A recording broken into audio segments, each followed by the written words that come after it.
Religion cannot exist where immorality generally prevails, any more than a light can burn where the air is corrupted. And accordingly, infidelity was so general in France as to predominate in almost every rank of society. The errors of the Church of Rome, as we have already noticed, connected as they are with her ambitious attempts towards dominion over men, in their temporal as well as spiritual capacity, had long become the argument of the philosopher and the jest of the satirist. But in exploding these pretensions and holding them up to ridicule, the philosophers of the age involved with them the general doctrines of Christianity itself.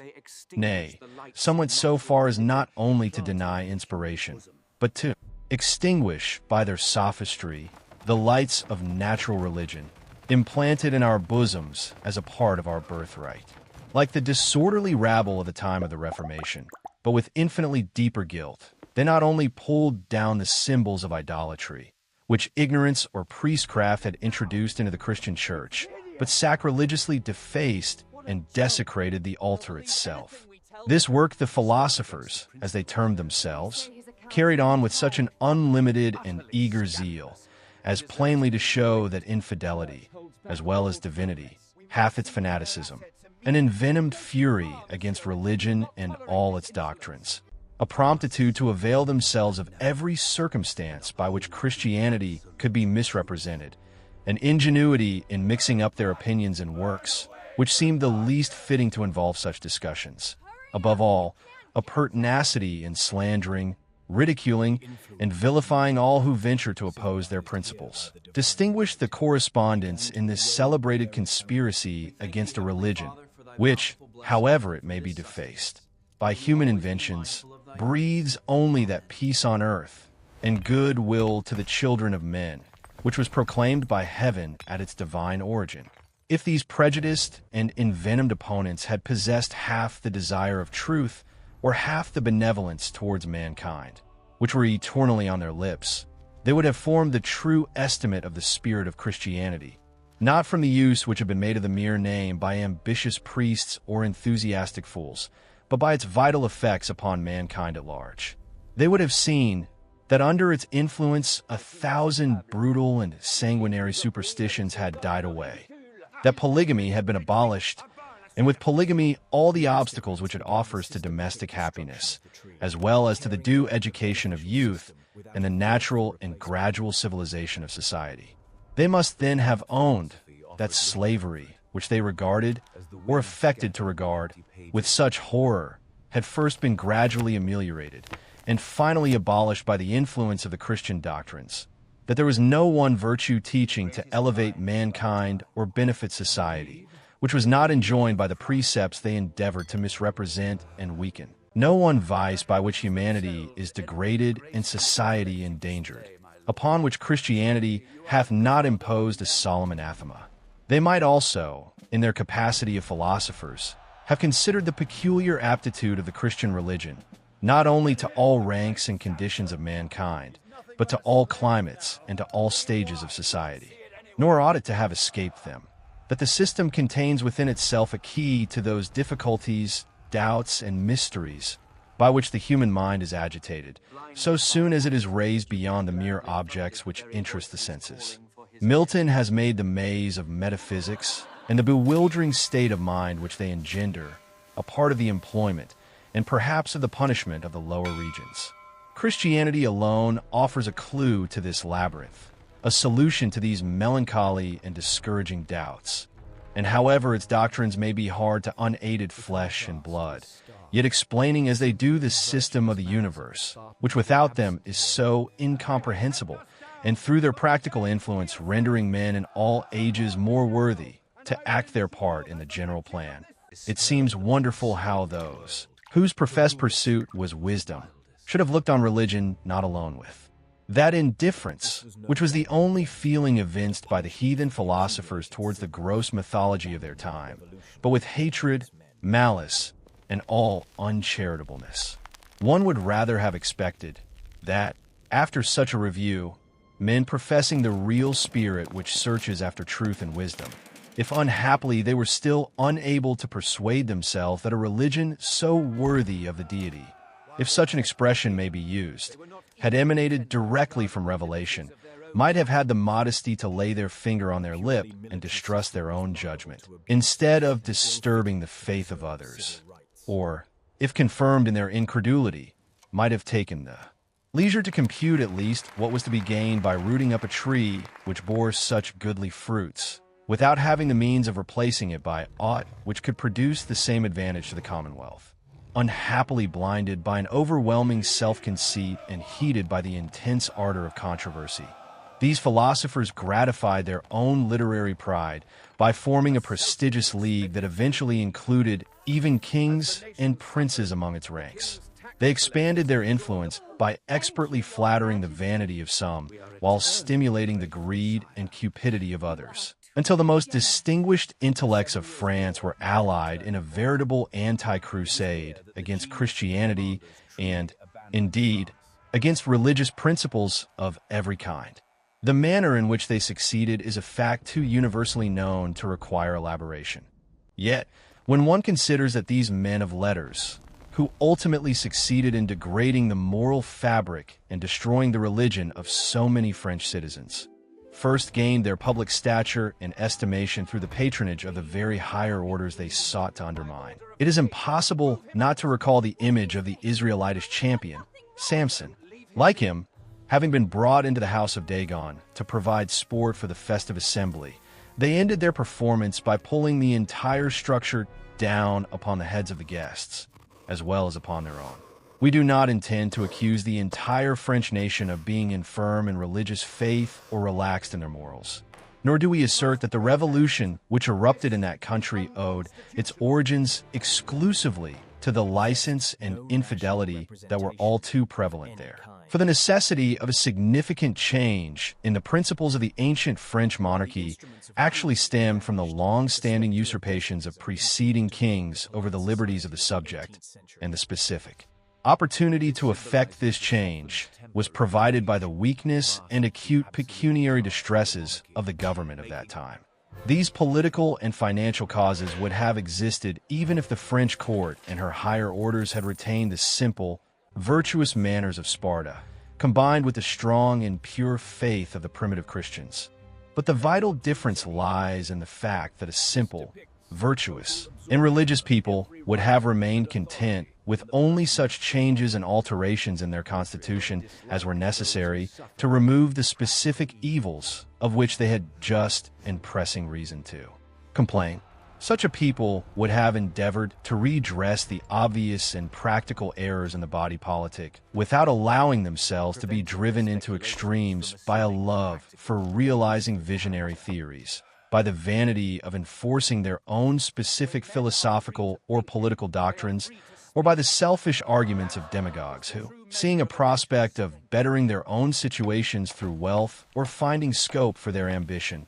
aspired, in the words of the dramatic poet, to throw the elements of society into confusion, and thus disturb the peace of all the world to rule it when 'twas wildest. It was precisely to such dangerous men as these that heaven, perhaps in punishment for the accumulated sins of France and Europe, or perhaps to teach mankind a dreadful lesson, abandoned the management of the French Revolution, despite the fact that its original movements, insofar as they aimed to secure the restoration of natural liberty to the people and the abolition of the crown's usurpations, had become not only desirable due to the changing times and public opinion, but peremptorily necessary and inevitable. The feudal system of France, much like that of the rest of Europe, originally contained within its composition all the germs of national freedom. The great peers, who held the responsibility for common defense, acknowledged the king merely as a suzerain and military leader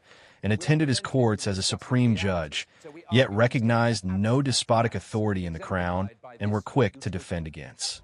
the slightest encroachment upon their rights. Although these peers were not always equally tender regarding the liberties of their own vassals, a fault flowing from the imperfections of the system rather than its design. The spirit of these institutions was intended to preserve individual rights. However, being an almost purely military system, it was liable to abuse by formidable soldiers and was ill-fitted to preserve purely civil rights. It is unnecessary to trace the entire historical progression from the days of Louis XIII downwards, during which ambitious monarchs, aided by subtle ministers, managed to emancipate themselves from the restraints of their powerful vassals, or how the descendants of these high feudatories, who once controlled the prince when he overstepped legitimate authority, were eventually reduced to ranking around the throne as mere courtiers and satellites, deriving their luster solely from royal favor. This unhappy and short-sighted policy ultimately accomplished its end, resulting in the crown concentrating within its prerogative almost the entire liberties of the French nation. And having done so, like an overgorged animal of prey, it now had reason to repent its fatal veracity, lying almost helpless and exposed to the assaults of those whom it had so thoroughly despoiled. We have already observed that for a considerable period, the Frenchman's love of his country had been effectively transferred to the crown, and that his national delight in martial glory had fixed his attachment upon the monarch as the supreme leader of his armies. Indeed, this profound sentiment had supported the nation's devotion to Louis XIV, not only during his triumphs, but even amidst his reverses. However, the succeeding reign of Louis XV had far less power to impose upon the imagination of the populace. While the erection of a palace might win a nation the praise of magnificence, and the celebration of public and splendid festivals affords the people at least the pleasure of a holiday, and while the pensioning of artists and men of letters is honorable to a country that fosters the arts, the court of Louis XV, though undiminished in its immense expense, was fundamentally selfish in its expenditure. The enriching of needy favorites, their relations, and their parasites possessed none of the dazzling munificence that characterized the grand monarch. Consequently, while taxes became daily more oppressive for the subjects, the manner in which the revenue was employed became not only less honorable to the court and less creditable to the country, but also lost that element of show and dazzle which typically gives the lower orders pleasure as the beholders of a royal pageant. To add to this decline, the consolation which the imagination of the French people had previously found in the military honor of their nation seemed also on the verge of failing them. Although the bravery of the troops remained unchanged, the genius of the commanders and the fortune of the monarch under whose auspices they fought had, in a great measure, abandoned them, leaving the destiny of France to appear as though it were on the wane. The victory of Fontenoy stood alone as the solitary success to be placed in opposition to the numerous disasters of the 7 Years' War, in which France was defeated almost everywhere else. Therefore, it was little wonder that in a reign attended by so many subjects of mortification, the enthusiastic devotion of the people to the sovereign should begin to crumble. The king had engrossed so much power in his own person that he had become, as it were, personally responsible for every miscarriage and defeat the country underwent. This is the inherent risk incurred by absolute monarchs. They are exposed to all the popular obloquy from maladministration, from which, in limited governments, kings are largely screened by the intervention of other constitutional powers or by the responsibility of ministers for the measures they advise. But he who has ascended to the actual peak and extreme summit of power has no barrier left to secure him from the gathering tempest. Another and most powerful cause fanned the rising discontent with which the French of the 18th century began to regard the government under which they lived. Like men awakened from a flattering dream, they began to compare their own condition with that of the subjects of free states, perceiving that they had either never enjoyed or had been gradually robbed of the chief part of those valuable privileges and immunities to which man may claim a natural right. They possessed no national representation of any kind, and but for the slender barrier offered by the courts of justice, or parliaments, as they were called, they were subject to unlimited exactions based on the sole authority of the sovereign. The property of a nation was thus at the disposal of the crown, which might increase taxes to any amount and levy them by force if necessary. Similarly, the personal freedom of the citizen was equally exposed to aggressions by lettre de cachet. In short, the French people possessed neither liberty nor property in the strict sense, and if they did not suffer all the practical inconveniences that such an evil government announces, it was only because public opinion, the softened temper of the age. And the good disposition of the kings themselves did not permit the revival of the scenes of cruelty and despotism that Louis XI had practiced 3 centuries prior. Nevertheless, these abuses, along with others arising from the disproportioned privileges of the nobility and clergy, who were exempted from contributing to the state's necessities, the unequal mode of levying taxes, and the total absorption of every right and authority in the person of the sovereign, were too gross in their nature and too destructive in their consequences to escape the deep thought of reflecting persons, or the hatred and dislike of those who suffered under these practical evils. These gross abuses and systemic errors did not elude the observation or censure of the acute reasoners and deep thinkers who had become the guiding spirits of the age. However, the strict despotism under which they lived prevented their speculations from assuming a practical or useful character. In a free country, the wise and learned are not only permitted but invited to examine the institutions under which they live, defending them against the suggestions of rash innovators or proposing such alterations as the lapse of time and change of manners may render necessary,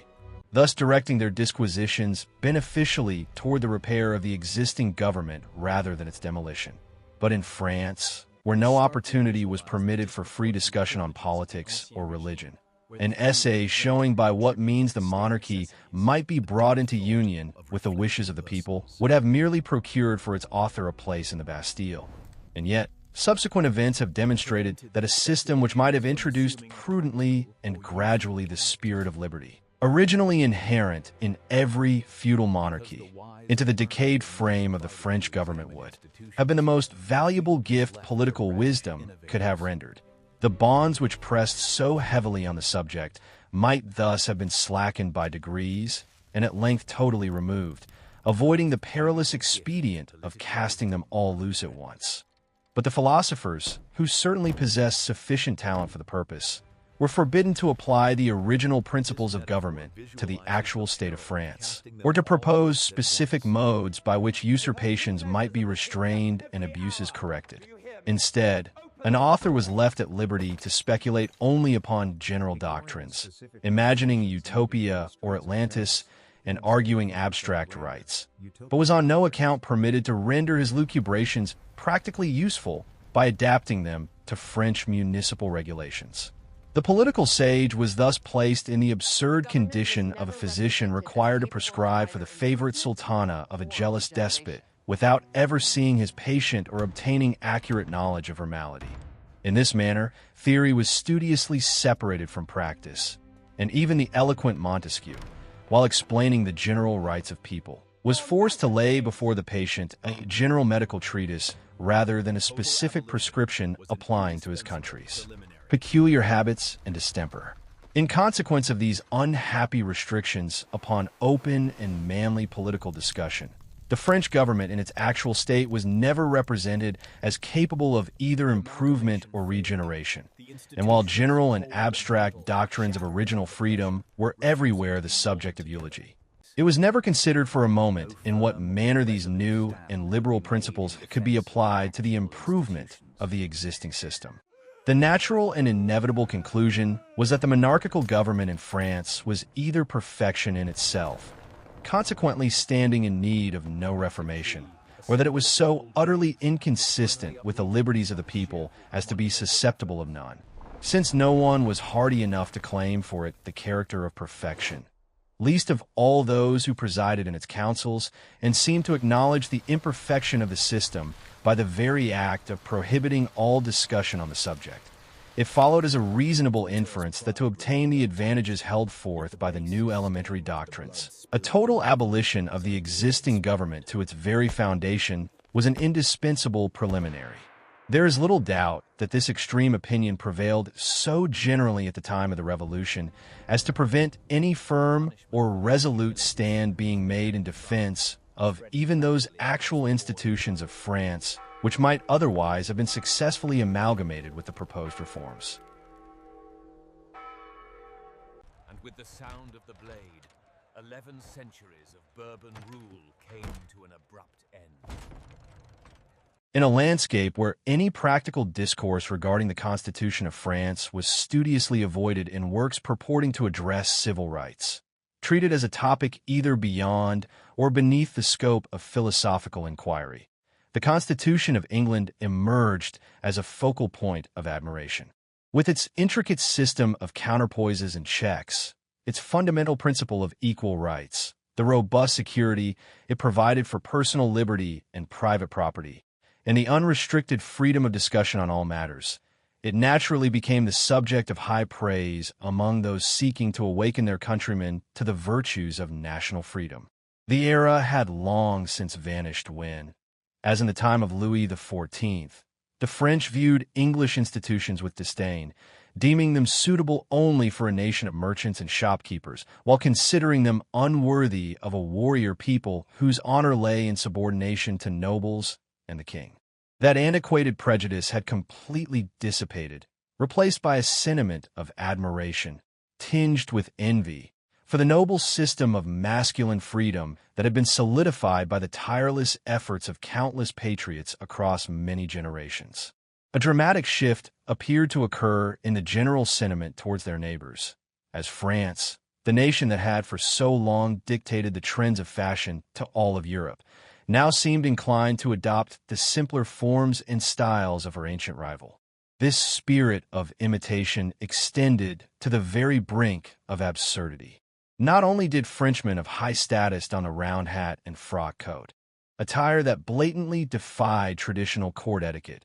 and not only did they acquire English carriages, dogs, and horses, but they went so far as to employ English butlers solely, so that wine grown on French soil might be served with the specific grace considered peculiar to England. While these behaviors were undeniably mere excesses of fashion, akin to foam atop a cresting wave, they signified the profound depth and power of the undercurrent beneath. Though trivial in themselves, they were formidable indicators of the contempt with which the French had come to regard the forms and usages previously deemed unique to their own land. This principle of imitation escalated to such extravagant heights that it was fittingly christened Anglomania.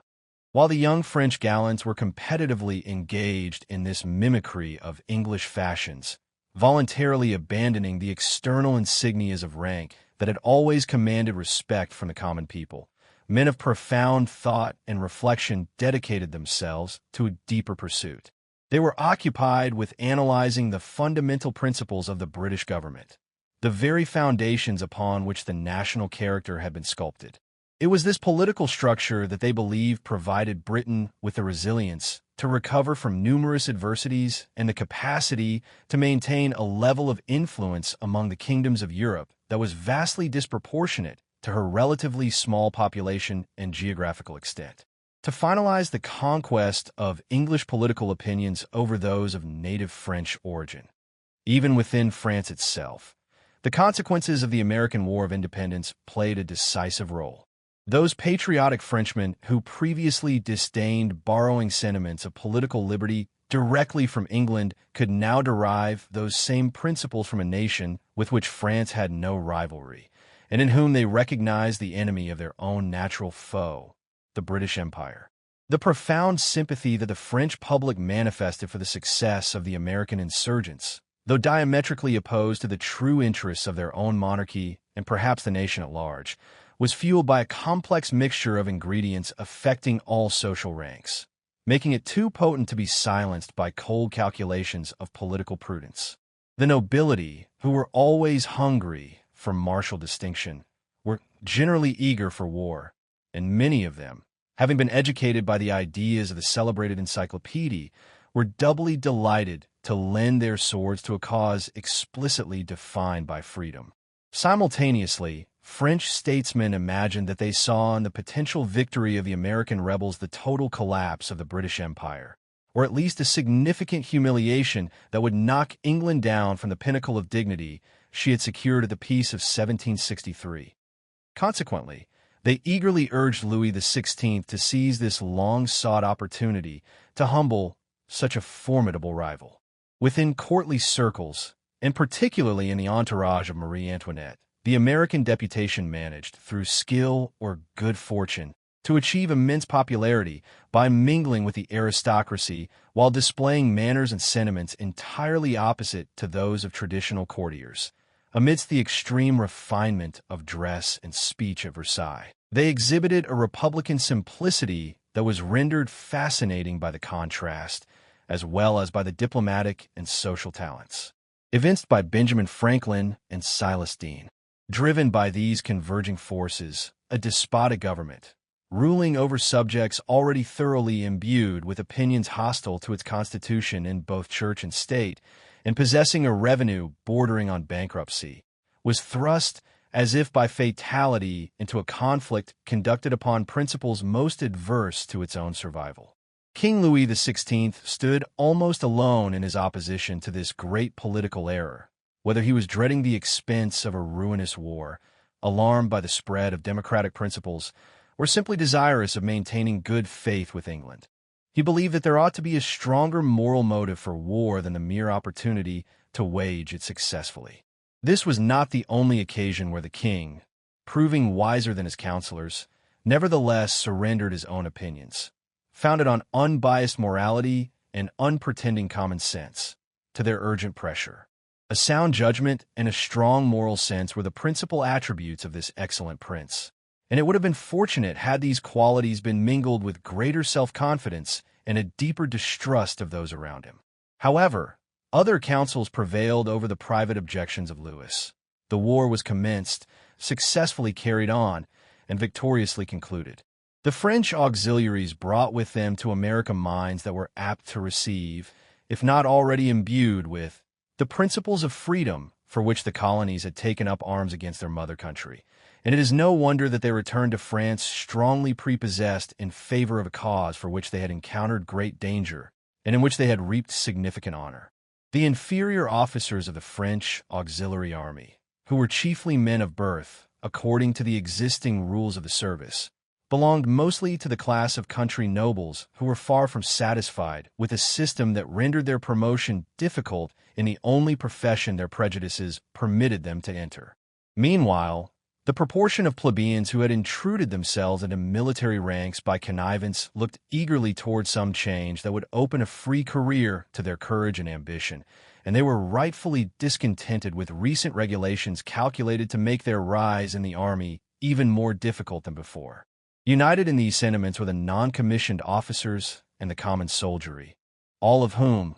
confident in their own bravery, became indignant at the barriers closing the road to military advancement and superior command against them. On the other hand, the officers of superior rank, derived from the high noblesse, were chiefly young men of ambitious enterprise and warm imaginations, whom a love of honor and an enthusiastic devotion to the new philosophy had called to arms. Among these figures were Rochambeau, Lafayette, the Lameths, Chastellux, and Segur,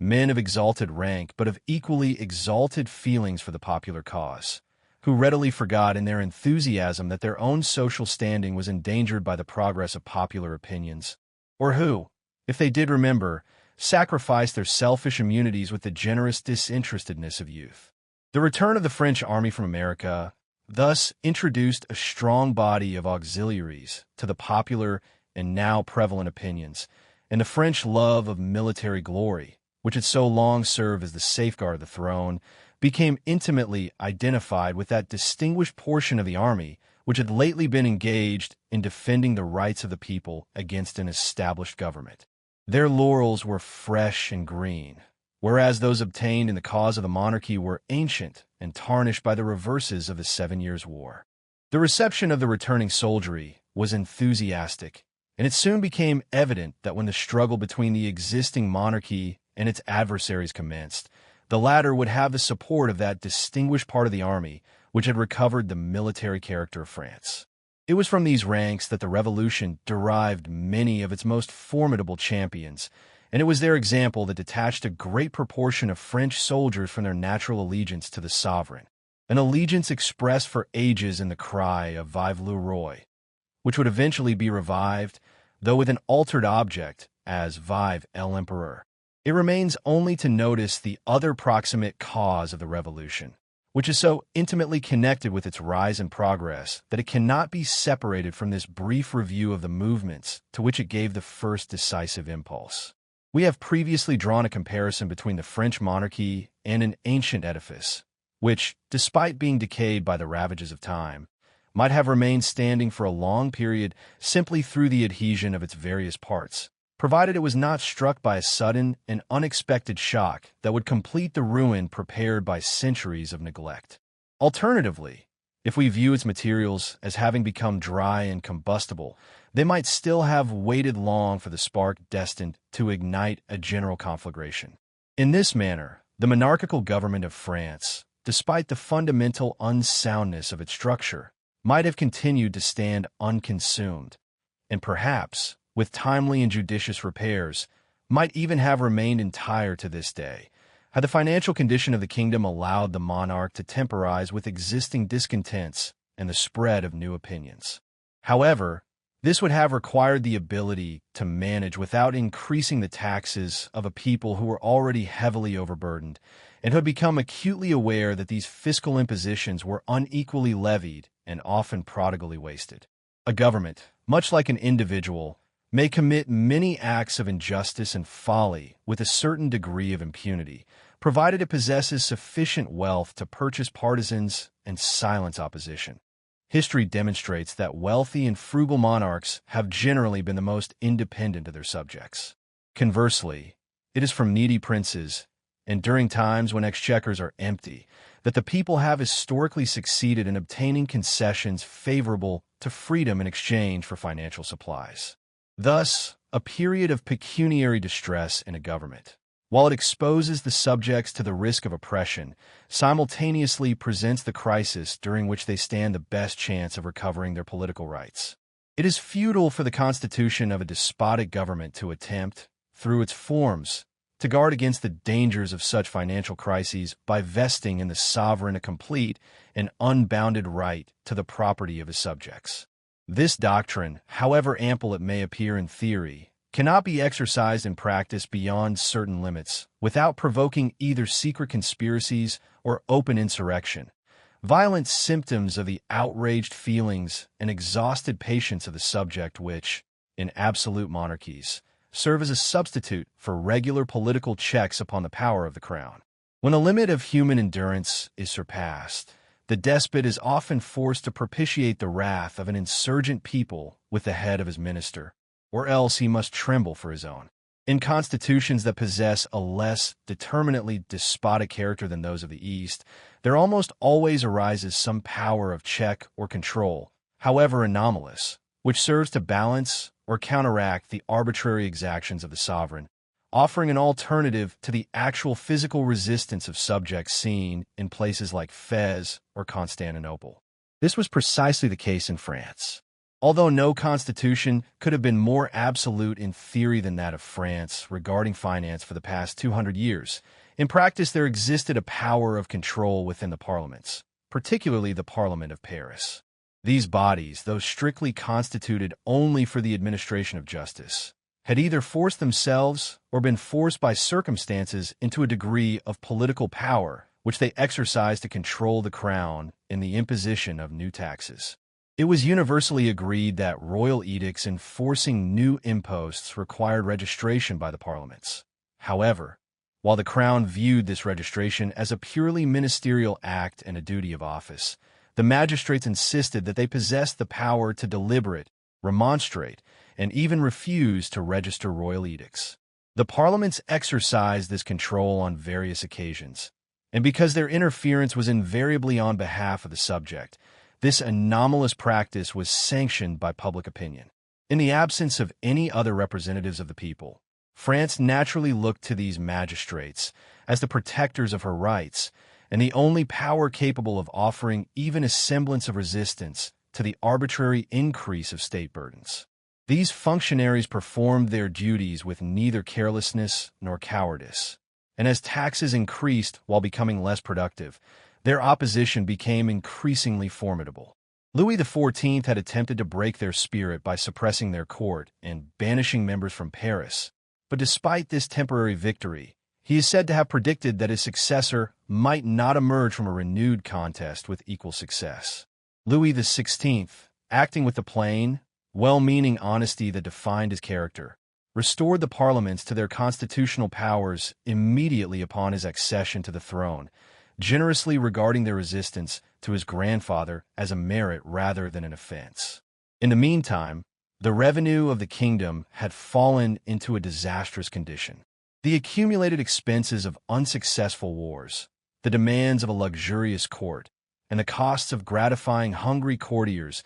and enriching needy favorites had created large deficits in the public income year after year. Ministers, anxious only to survive the passing moment of their administration, were content to postpone the inevitable reckoning by borrowing money at heavy interest and leasing out various sources of revenue to the farmers general as security for these loans. These financiers treated the government much as usurious money brokers treat bankrupt prodigals, feeding their extravagance with one hand while wringing unreasonable profits from their ruined fortunes with the other. Through a long succession of ruinous loans and the rights granted to guarantee them, the finances of France fell into total confusion, presenting an inextricable chaos to anyone attempting to restore order. Consequently, the farmers general, though justly hated by the people who saw their overgrown fortunes as being nourished by the lifeblood of the community, remained essential to the state because they alone could provide the means to defray expenses.